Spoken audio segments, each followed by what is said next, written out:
अगर तुम गरीब या मिडिल क्लास फैमिली से बिलोंग करते हो ना, तो ये है तुम्हारी औकात इस भारत देश में। नहीं मतलब जिस देश में हमारी गवर्नमेंट बोल रही है कि एयर पोल्यूशन से आपको कोई हार्म नहीं होगा, हाई एक्यूआई से आपकी हेल्थ को कोई नुकसान नहीं होगा, चिल करो और मौसम के मजे लो।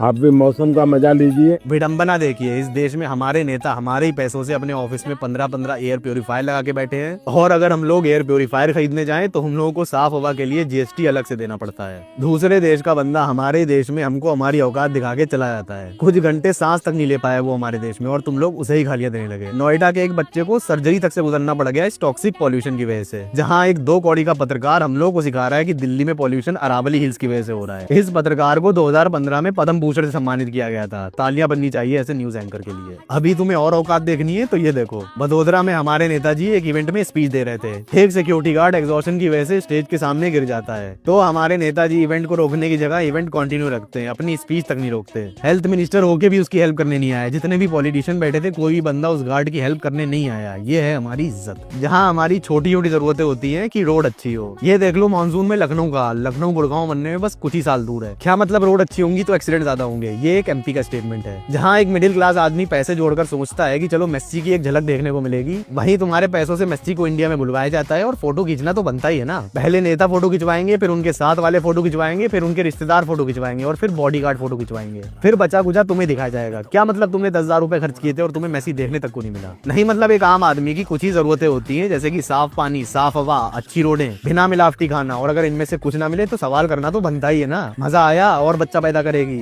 ये मेरा नहीं, उस नर्स का कहना था, एक लेडी से जिसके बच्चे की डिलीवरी यूपी के हरिद्वार के एक सरकारी अस्पताल की जमीन पे कराई गई, मतलब कि बेड तक नहीं दिया गया डिलीवरी कराने को। अब इस तरह के सवाल उठाने से अगर मैं एंटी नेशनल बन जाता हूँ तो एंटी नेशनल ही सही।